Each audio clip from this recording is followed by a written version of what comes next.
Ja, mega gut. Welcome to Blackfluencers, euer Podcast, wo Black People in der Schweiz ins Zentrum stellt.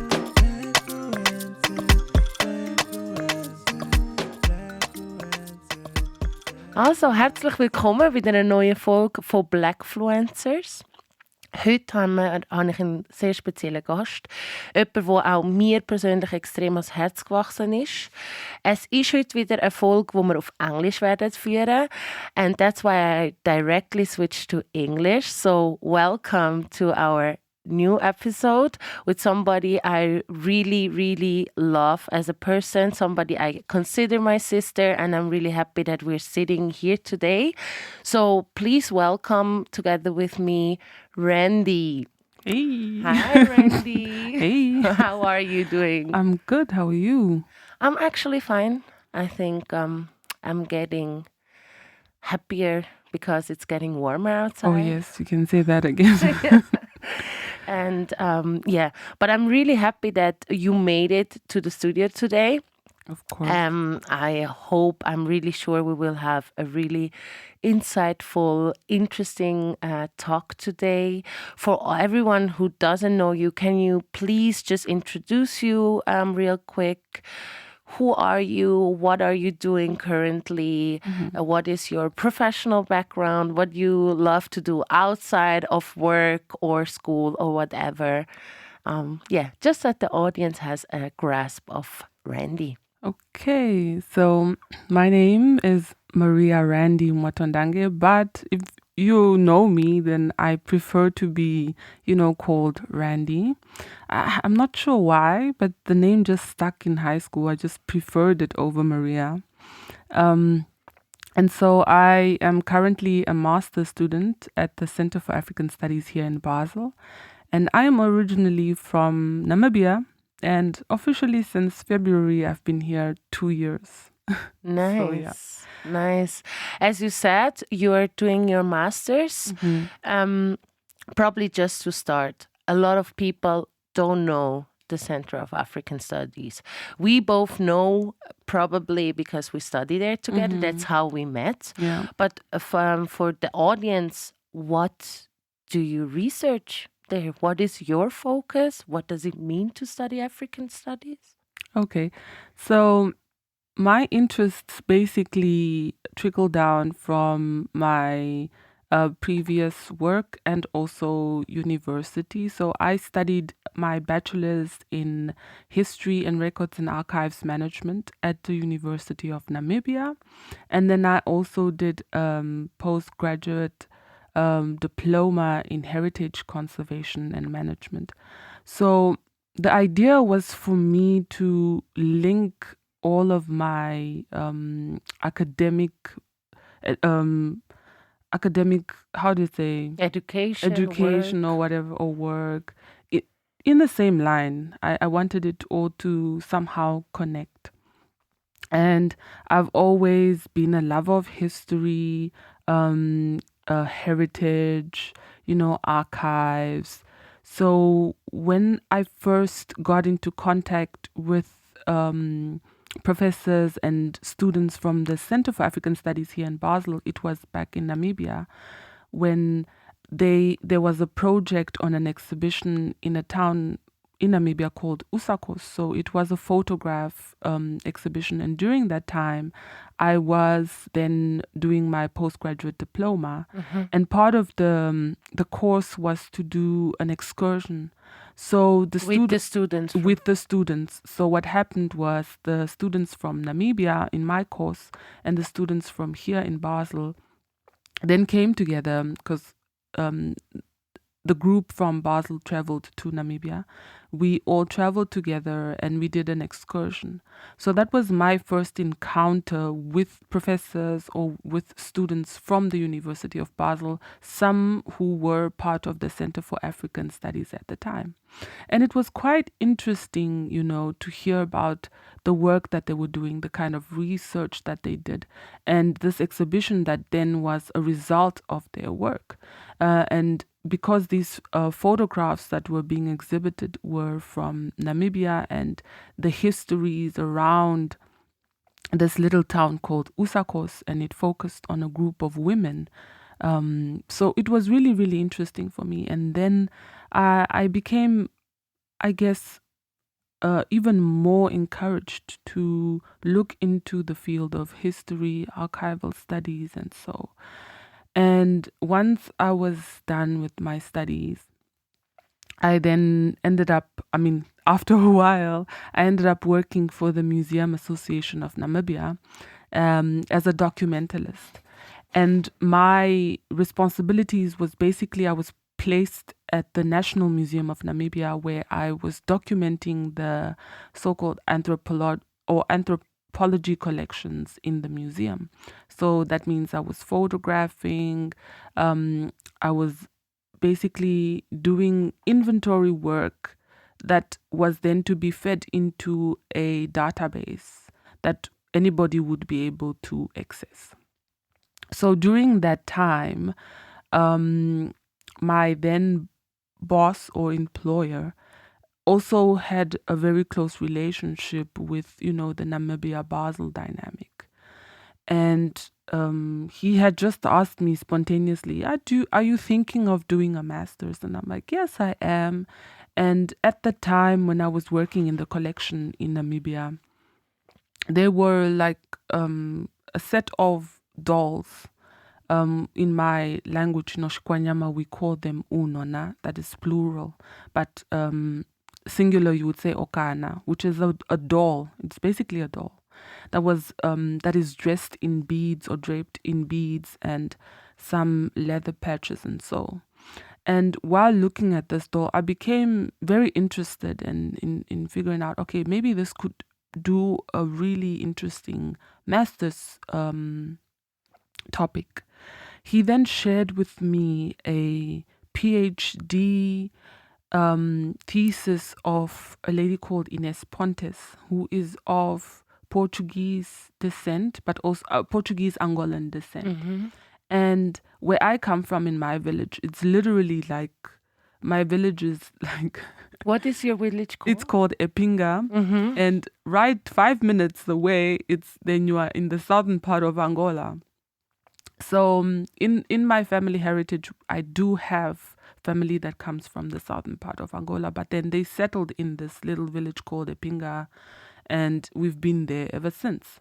So when I read, I went, I perused through her PhD thesis, and I come across where she writes about these same dolls, but she writes about them in a more historical or anthropology flow or manner. And then I kept reading, I kept perusing through, and she had noted down that there were a couple of these dolls in the Museum of Neuchâtel in Switzerland. Okay. And immediately that I was like, that's my window of opportunity. Yeah, so I went back to my boss and then I told him, okay, I went through the PhD paper or the thesis that you told me, and I actually figured out that there are 122 at the time that she had recorded of these dolls that were from southern Angola in the Museum of Neuchâtel in Switzerland. So we were like, okay, how about you come up with a proposal for a master thesis? In the time being, I'm going to reach out to the Center for African Studies at the University of Basel, because they normally have a scholarship with the Canton Baselstadt for a student of African descent, if I'm not mistaken. I can't recall the title right now, but yeah. So then he reached out to them, I wrote a proposal, and we ended up maybe submitting the application, through also with the help of the coordinator, Fight Art at the Center for African Studies. And I was granted the scholarship and quit my job very bravely. And I came to Basel. That was February 2021.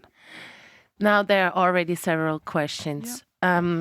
As we know, especially in this context, in Switzerland, there is always this malperfection or um, this wrong image of, well, the youth in Africa, they're just suffering and no. But in your case, you already were having a stable career, you had a nice job, and now here you are, leaving your job and going back to studies, which we all know it's not that easy.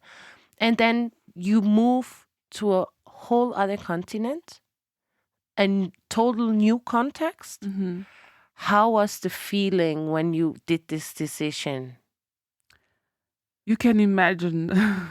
I At the beginning, it was a roller coaster, I must admit. At the beginning, I was super excited. I was excited, and then it was met with a lot of anxiety because I'm like, oh my goodness, I am actually quitting a job, a really good job, and deciding to go to a whole new place. And, a lot of things came to my head. I was like, okay, so I study, and what if I come back and I don't get a job? Or, a lot of things were going through my mind. And I remember I had a conversation with my mom during that time because obviously she also had a lot of reservations. And, at the time when I was in Namibia and I was working, I was helping my mom out, obviously, and I had my little niece who was also living with us. Love her to bits. So I was thinking, is this really the right move right now when I'm just getting settled, when I can actually stay home and be of help, to my mom? But then So what age are you then when that happened? that 29. Okay, 29. And Yeah. at an age of 29, you're basically already the main breadwinner. Oh wait, at no, home. 28. 28? Yes. And with 28, you were basically already a main breadwinner in your... I wouldn't say main. I would say I'm part of an additional because yes, my mom she makes a living as well. So I wouldn't say main because she's the one that has been holding us down for a warrior. Exactly, for the longest. So let's say I was just an addition, and that addition was a great addition because we could make a lot of changes and have a lot of things to be comfortable. You know what I mean? So yeah, there was a lot of, it was a roller coaster and then in the end, my mom actually did sit me down and she said, you know what, I would rather have you go because if you don't, I wouldn't want you to regret not having taken this opportunity. And that was it. The decision was made. So you said one of the anxieties were to really leave your home, which also became a really comfortable or was a really comfortable home anyways. You were already having a really good job. Yeah. I can imagine how much anxiety that creates. What was still your motivation or your thrill or the drive that was like, no, I have to catch it and I will do this? Because it is, you have to. Part of it, I must admit, I was ready to fly. I was ready to be a bird and just be like, sorry, mama, I gotta go. You've been hogging me. But I also had this feeling that I am where I'm supposed to be right now. This is where I'm supposed to be. This is what's supposed to be happening because I have been manifesting it for a while. And I was like, I cannot doubt it now when I've been wanting it for the longest. So that also fueled me a lot. I knew there was a lot that I would have to, encounter when I got here. But I was like, you know what? I'm ready for it. Because if I wasn't ready, God wouldn't have granted me this opportunity. So I was like, I'm gonna go for it because I suppose now it's my time. So yeah, that also fueled me, and I was like, it kind of eased the anxiety as well, and just the excitement of being in a new place, being able to how do I say, meet new people, but also get to see people that I've met through other excursion and research projects again, and just further build relationship with them. That was also super exciting. Was that probably something that gave you a little bit of comfort, that you knew that you will re-meet people? Yes, definitely. I knew I have a very good friend of ours, Winnie Kanyimba. She was here already, and I was excited to know that there's in no way on earth that I would come to Basel and I would feel alone. I knew so many other students from the center, the professors, so it was kind of a relationship that was already built way before I had arrived. Yes. Still, you have to prepare to come to Basel, a total new context. You're living here independently on your own. Even though you have friends, there's never the same like having a parent, right? Right next to you. Yeah. I can imagine that there's also in the preparation phase that you probably were informing yourself. I know you like to be really prepared. Yeah. What was probably the preparations you did, and where did you get additional informations about, I don't know, Switzerland, Basel? Yeah. No, I was in a very good position, I might say, also because, again, I will mention Winnie Kanyimba because in the moment when the application was granted and the letter was forwarded to me that, okay, we expect you, or we are now dealing with the travel arrangements and we're expecting you in Basel in February. Immediately because during the time of the application, her and I were, going back and forth, and she was already giving me tips on, accommodation, living, and all of this. And once we had the official go ahead that, okay, it's happening, she started just feeding me with information. It's like, okay, you need to, this is how you register for your, SBB, the help tax. This is health insurance. These are some links to apartments. Okay.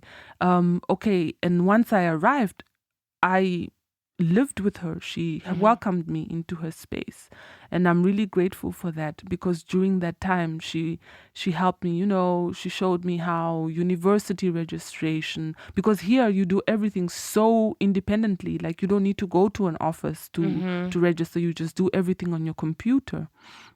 And that was really great, because she showed me all the hacks on, the library system that we use, and how to take out or to get books, or your literature, your readings, and so many other social aspects that she also helped me with, like navigating the city, how to, hop onto a tram, how to know which stop to get off. We would take walks around the city just to get to know the streets, because that's how I felt more comfortable. When I walk, then I remember, then it's like burnt in my memory, and I would know how to get around. So that's really, and then also obviously not forgetting all the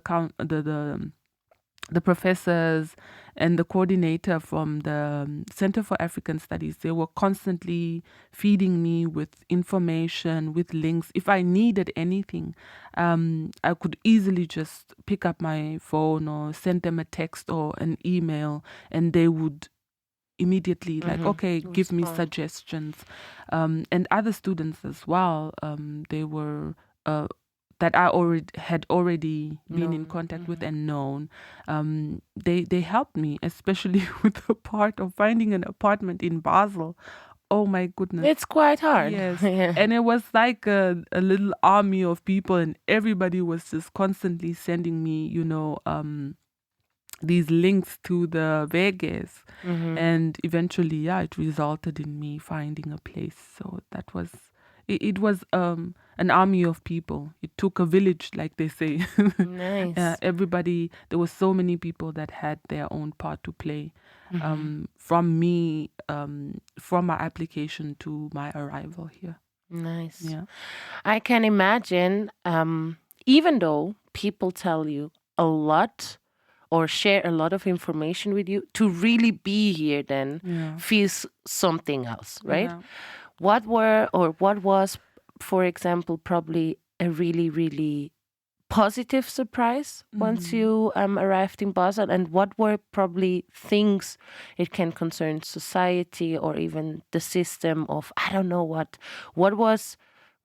are still like things that probably are still like, I wouldn't say confusing, but where you're like, why is that like that? You know? Where you have like question marks, or where it's like surprising or surprisingly different, you know? Okay. What caught me by surprise? Okay, I will speak for Basel because I've been here most of the time. I would say something that was surprising, but also really in a good way, was how people in Basel celebrate. And I will say this specifically because I was first introduced to Fastnacht. Yeah, And you that came in February. Exactly, and that was really, really interesting. And just the also like hearing from friends and people around me what Fastnacht means, and how and with the whole COVID situation, a lot of people were actually really sad that it didn't happen for like 2 years or so. And eventually when I arrived, it slowly came back again. And that was a really interesting thing to experience, where I would come to a city. We don't really have carnivals where I come from. So that was really, really, really nice to see a city that just it's like going on holiday and you just go on a beach. Because on a normal day, Basel is like, everybody is going somewhere, going to work, going to school, and then the city just changes like it's like a city that has two personalities. And during Fastnacht, it's like totally different. It's just about, partying, and it's on the streets, everybody with this confetti. Nobody cares. And you see that confetti like how many weeks after Fastnacht, still in your house, you're cleaning, and there's just this little small piece around. So that was surprisingly it's interesting. It was nice. And also because I love music, so that aspect of where you see the bands marching with either their flutes or their drums, that was really, really interesting, and that was really nice. The costumes, the creativity around how they capture the topic of the year that they choose, and then choose to express it in whatever form. That was really interesting and beautiful to see. Was that something that at the beginning probably bothered you in Basel, in the sense of it was unknown? No, it didn't bother me, because I would like to think that I'm adventurous. So something unknown to me, that's exactly what I want. Nice. Yeah, because something you're like, oh, nah, but that was really, really nice. It was a good surprise.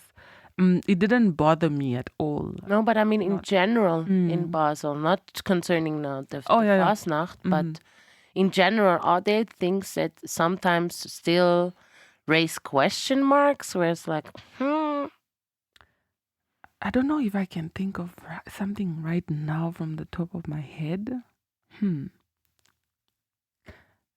Probably there is. I'm sure there is, but now I can't really pinpoint. No problem. Yeah, we will get back to the question Yeah. as we move further with the interview.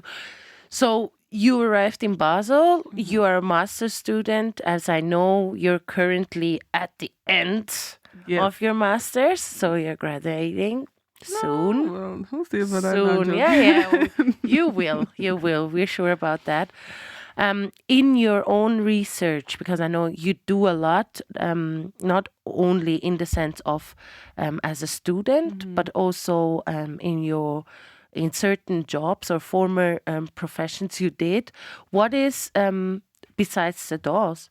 What kind of research are you doing? Okay, so if I'm not mistaken, this was June 2021. Yeah, that was just a few months after I arrived.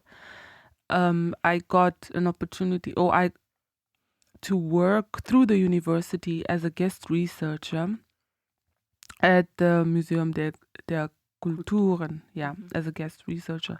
And because they have the MKB, is short for museum. Exactly. Yeah, they have a collection from Namibia. So basically, I went in, and previously, the former curator with my friend and colleague Winnie, they had already started work on the Namibia collection. So what I did is I just went in and then I picked up from where they left off. So part of my responsibility or my job as a guest researcher then for the Namibia collection was to do the documentation, so photography, object descriptions, and then look at materials to make sure that everything on the museum system was okay, we can't say accurate, but as close to accuracy as possible when it comes to the objects, especially with the descriptions and so forth. What kind of things would you usually describe? Like, how can we imagine for people that are outside of museum or not really in academic research? Okay, so part of the Namibia collection at the MKB, it's basically, I would say, roughly around 282 objects, cultural objects from Namibia. So this ranges from household utensils, clothing, we have weapons, basketry, like there's a range of material within this collection of the 282 or so. So what I would then do is I ciphered out of these, I ciphered a few, very few, because the project wasn't that long, so I had to focus. I ciphered about 5 objects, which I then gave or did a more in-depth research, provenance research on them, as to what community it is they belong to prior to them being deposited to the MKB, possibly the dates around the individual or person that had collected them, or and then the historical significance of what they meant to that community that they were removed from. What was their life prior to them being deposited to a museum or the MKB, for instance, and how I was able to cipher that out was by creating what I call what is called collector biographies. So I look at the individual that deposited or gifted, there are different terms that they would use. Sometimes it's a donation, sometimes it's a purchase, sometimes people would sell these objects to the museum. So I would create an individual biography of the person. Let's say, for instance, if it was Elisa da Costa, I would say, who was Elisa da Costa? During which years did she travel to Namibia? In which areas? Who did she come into contact with? And what are the kind of materials that she deposited into the museum's collection from Namibia? And then what complementary, literature or correspondences is there regarding these objects that she deposited to the MKB? So I take all that information and then I come up with a collector biography, and I bring it together by discussing possibly where this person might have been, what their influence might have been. And part of my work at the MKB was also to the museum or the Africa department. They wanted to know what are the objects that are from specifically or more pressingly from a colonial context, like looted or stolen objects. That was really important for them to know this, because we have this period in Namibian history of the what we call the Namaherero genocide of 1904 to 1908.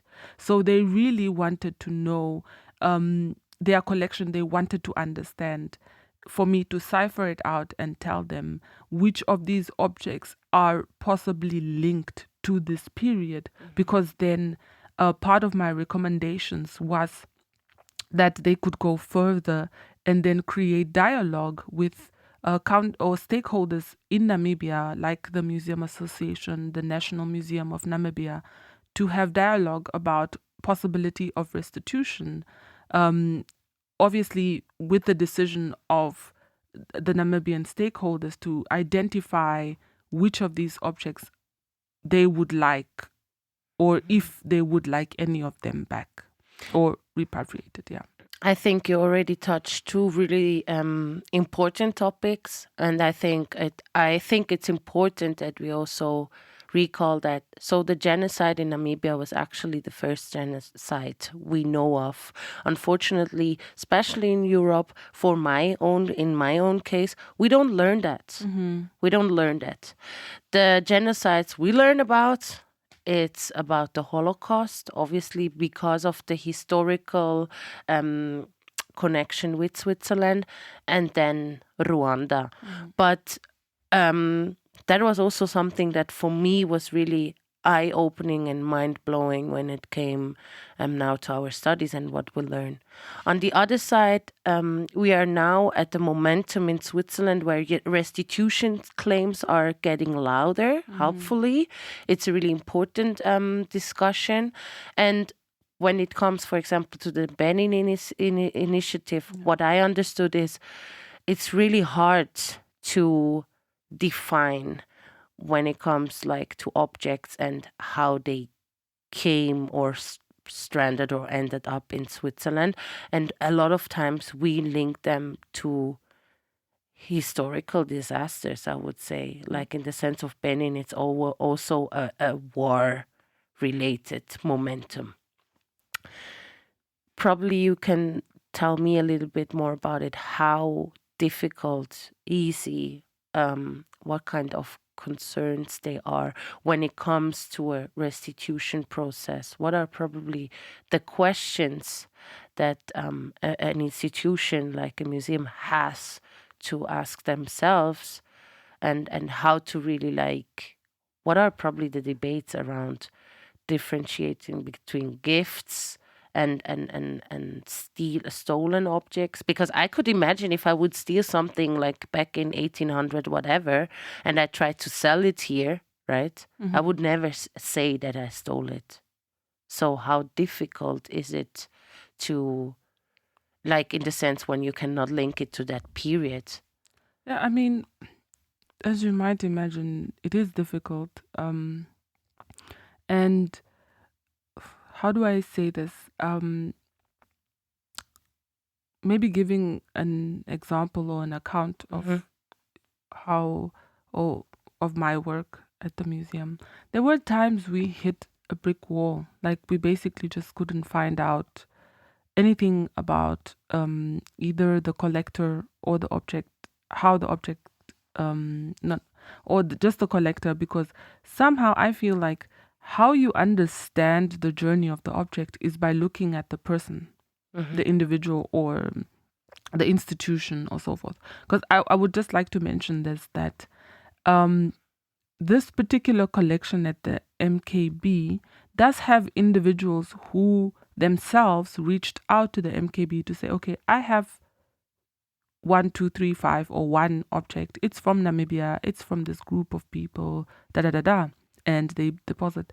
In other instances, I came across the fact that some of the objects came to the museum through an exchange from another institution. Yeah, it could be a museum in Hamburg or Freiburg in Germany, for instance. So this is how you also see how, when we speak of the German-speaking countries, because in itself, Switzerland, wipe that, sorry, the MKB Basel could have acquired or had acquired objects through the means of this channel of German-speaking countries or Germany or whichever other country. So how the objects are deposited, there is also a flow. There's a sort of like a flow for that. Some individuals, I also ciphered out that they were of German nationality. And then there were also some that were of Swiss nationality. And there were some that knew each other in this process of collecting or acquiring objects and so forth. So that in that instance, I always try to follow the trail.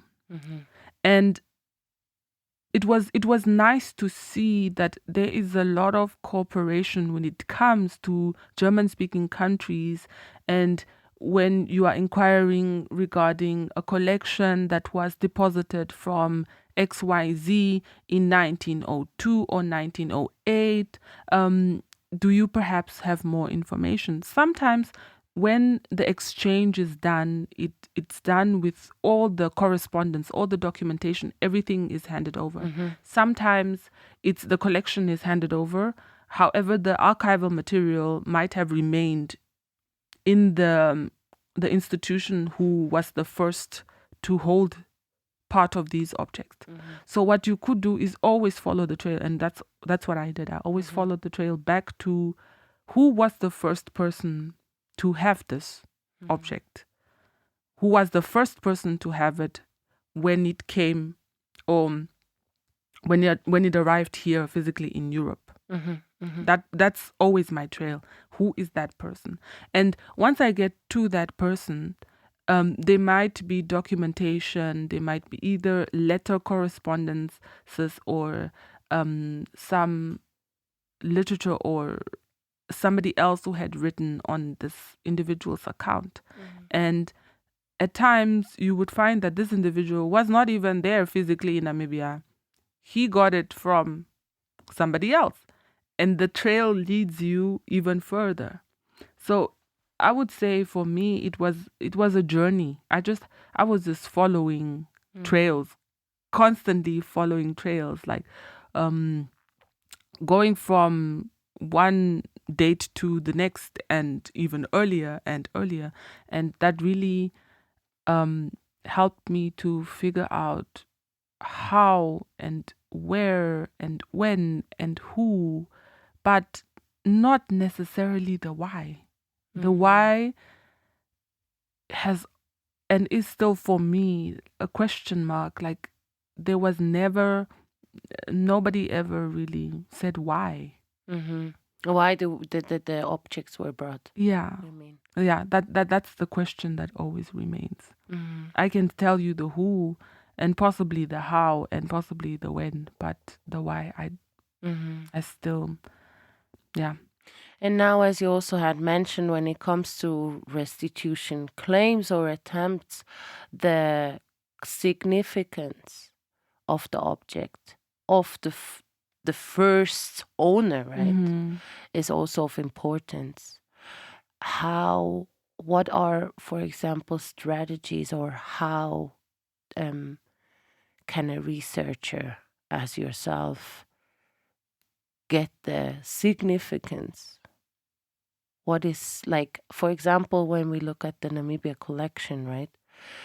I mean, that was looted or stolen over 100 years ago. These people are not alive. Parts. Yeah. And still, the communities are still really intact until today, even though those people or the owner, the original owner, isn't alive anymore. How you try to find these indicators of cultural significance? Okay. You touched on two things in your question. So I will first look at the significance, and then maybe I should start with the idea of ownership. Yes. Because that is also a very interesting thing to speak about.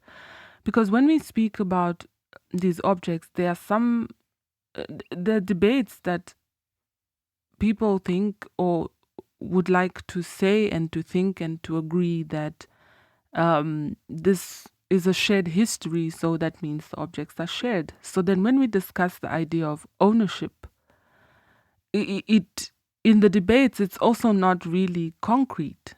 Who owns these objects now? Because when you speak of ownership, there are also legal issues or legalities behind on even the process of restitution. Even though it could be a stolen object, but it was legally purchased by somebody else, right? So-called, apparently. But you know what I mean. Yeah, so I just wanted to just point to that. That just came to my mind. But in terms of the significance, I would say it would be firstly important for, I know this, the word community is, some people will will be wondering, but that word, I get you, I'm also there. But for lack of a better word, I will use it. For the significance of the objects from the communities where they originated from, or the original makers were part of. I would say, as part of my work, which is really important, is for these communities to know that these collections actually exist in a museum like MKB. Because what significance are they attaching to something that they do not know exists somewhere? Do you get what I mean? Yes. So the important thing would be, like now with this project that I did with the MKB, we ended up having we have an Excel sheet now with all of the objects from Namibia, the 282 objects from Namibia, with their descriptions as they were recorded on the TMS with a photograph. And that would be the next step then, because when these communities don't know that the MKB has 282 objects from Namibia, from various communities, by the way, not only from one, then they will not be able to attach significance. Do you understand what I mean? And the significance would come then when they are made aware of this, when they have seen this documentation, either the PDF file, or they have seen these objects then physically, to say, okay, now we see there are 282 here. They take their time to go through these objects, and nostalgia, memory kicks in, and it's up to them to point out. Even, and significance could be anything. It could just be the fact that comes from my lineage. That is of significance for me. It doesn't need to be an elaborate description of, or to say why it's important. It's because it had this historical significance. No, the fact that anybody would connect with a specific object to say that is of significance to me, that is all the reason to say, okay, yes, we have to discuss it. We have to discuss this. So yeah, I hope that answered your question. One thing I'm really curious about. I mean, I know that the MKB is really also pushing forward the debates next to the Museum Rietberg and other institutions, and that's why also the whole Africa collection and the objects are in a PDF. I think the PDF has over 200 pages. I also went through it, and it is published on the website, so people can start looking into the PDF and start getting in conversation with the museum. One question I had is, especially as a researcher of African descent that grew up in Namibia, in Epinga, and of your, I don't know what is the best wording, we always fight over it, but your Oshikwanyama, and your, I would say, community, you speak the language and everything. What is also probably the emotional weight, or what is your emotional state when you're working with objects that are probably even Oshikwanyama? Let me say, I think part of this collection, but yeah, I get the question that you have, or that you posted. Wow, English. Yes, I think in this particular collection,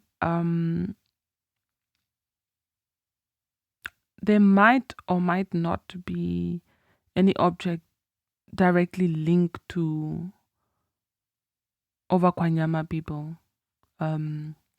However, there are objects that are linked to the group that, as part of the apartheid system, we were grouped as the Ovambo people of Namibia, which is those that come from the northern part, really extreme north of Namibia. And that in itself, just when I see these objects, it obviously it brings out or brings to the surface some kind of, emotion, but most of it of gladness that now people can see that these objects are somewhere. Perhaps they could be identified by individuals who could even give more information about them, about how they were made, about their significance, of how these objects lived, because they had a life. Just the process of using them is their life. So seeing that in itself is beautiful. It's exciting for me. So, but I mean, it's a whirlwind of emotions that come to the surface, because sometimes there are misdescriptions, like the information is incorrect, and you can imagine my face. I am the queen of facial expressions. So you can imagine how I react sometimes. I just roll my eyes. I'm like, what? Like a simple thing such as, it's just irritability, something that can just irritate you. Like a knife is labeled as a paintbrush. That I'm exaggerating, but you know what I mean? Yes. Just small things like that. And you would like to think that, okay, somebody will be able to tell the difference between a knife and a paintbrush, but apparently common sense is not common to everyone. And the way the descriptions might have been made prior or before is, I don't know in what state of mind people were to just, I don't know whether it was just like, okay, I just give it the name that I feel like it deserves. But yeah, there are those moments when you are just, I was just in disbelief of the mislabeling of the objects.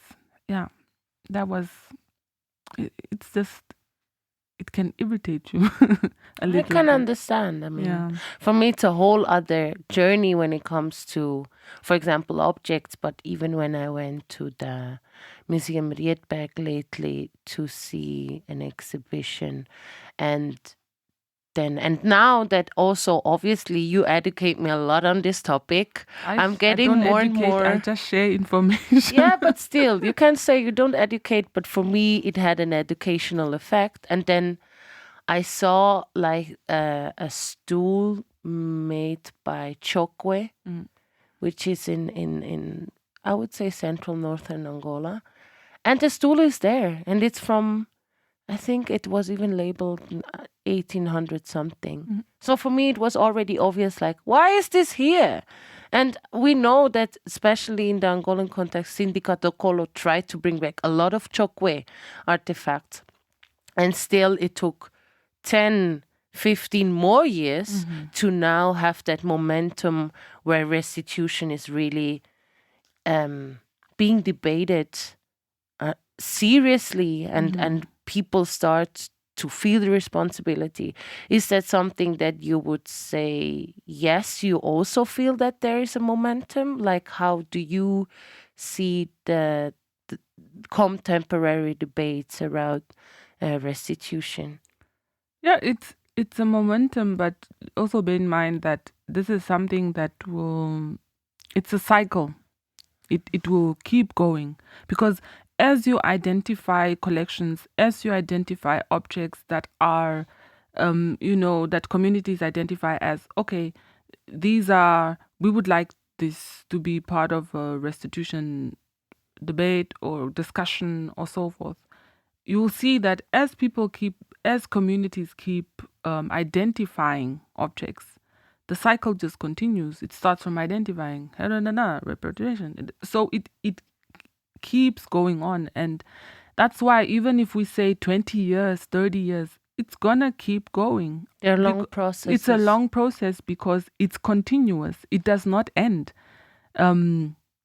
The idea in itself doesn't end, because there's so much more, so many more collections, so many more objects that we still don't know about that do exist in certain or many or Paris, institutions, London, New York, wherever all the it may biggest be, yeah. museums, right? So you can imagine there's a lot of work to be done. So I would like to think it's a cycle, and this cycle is gonna just keep going. As long as man is alive, the cycle is gonna go on. As long as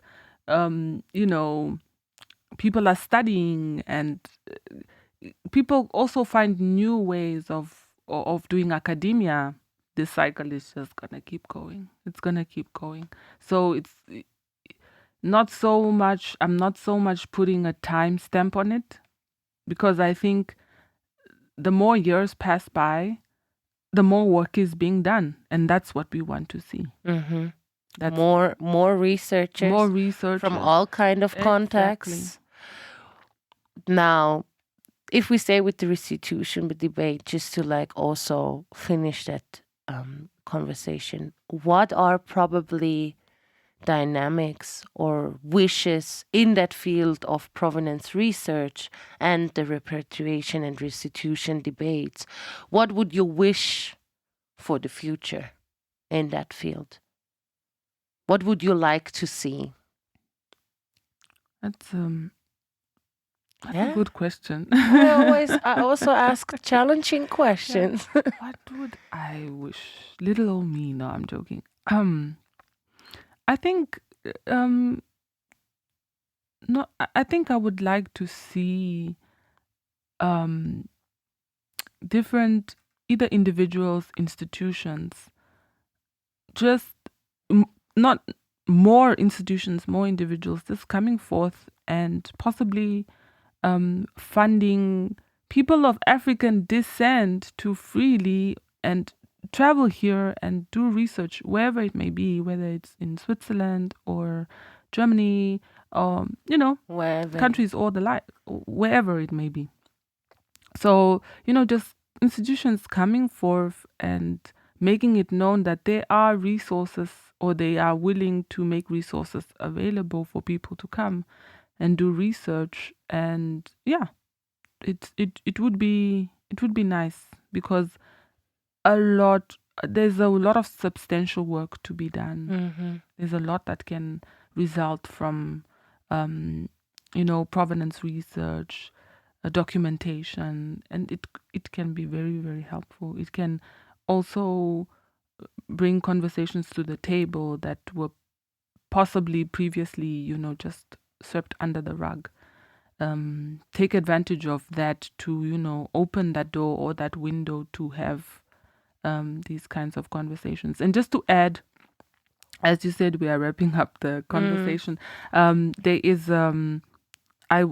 I would like to draw you to it's not yet published, but the report on my work at the MKB, together with Julia Horn and Ursula Reger. Exactly. It will be published soon. It's being edited, and then I'll be happy to share the link.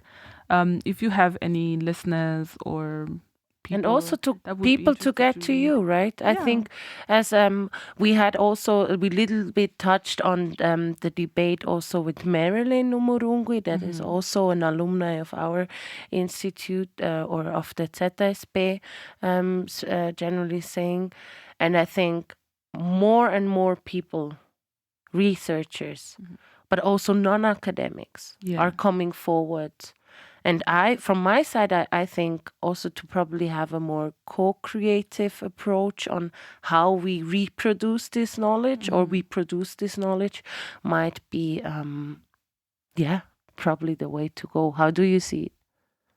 Yeah, I agree. Yeah, agree. Nice. So, as said, we could keep talking and talking and talking. For me, it was really important today to speak mainly about your research because I think you're just great. Thank you. But I know also we would have many, many other topics to touch to touch on. I think or I hope that we can also invite you on a later time or even in a group debate. I would wish that for this podcast for the future. Usually I always do 2 or 3 last questions. You are now finishing or almost graduating or we know you are at this last line. Almost there.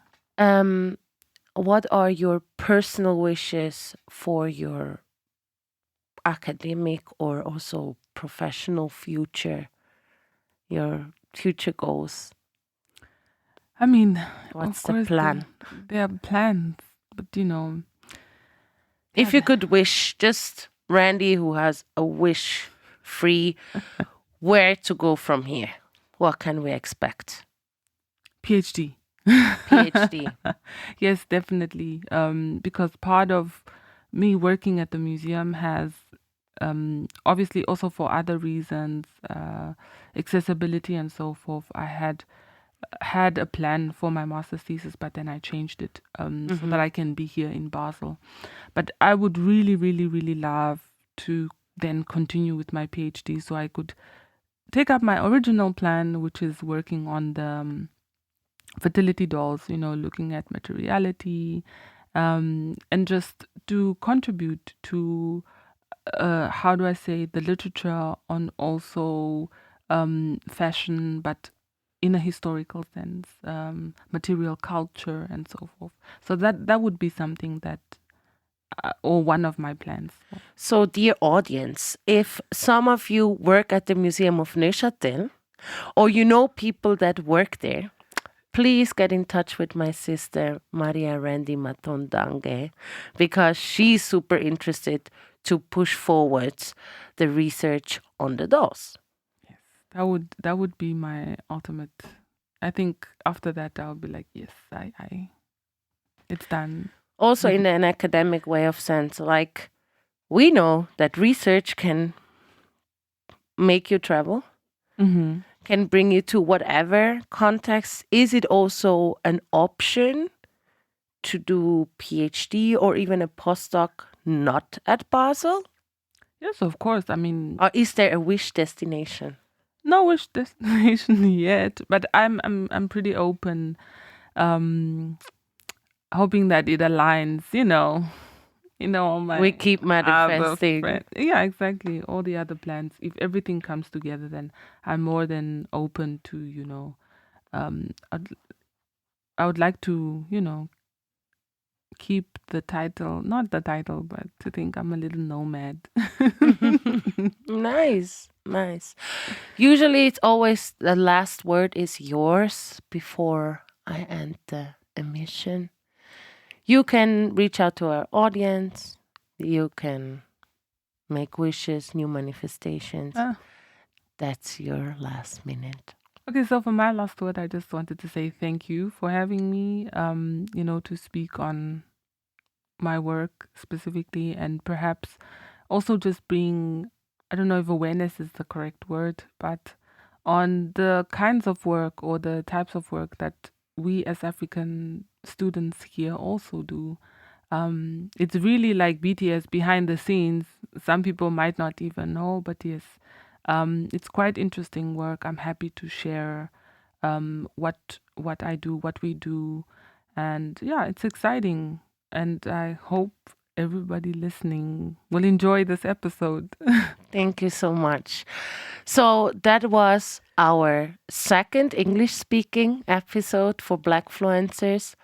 Thank you so much, everyone who is listening or who will listen this podcast. And yeah, from my side, I'm really grateful that Thank you you. took your time and you were here today. I also want to thank Deborah, who is here with me in the studio, always supporting with the sound, the technique, and also reaching out to Joliba Radio, who is the official production partner of this podcast. Yes, I hope you will come back for the next episodes and the next episodes I'll and be the happy. next episodes. And yeah, from my side, I'm really happy right now, and a perfect ending for a really chill Sunday. Yeah. And I'm looking forward to all of you during our next episode. So thank you very much. This was Elisa da Costa. Bye bye.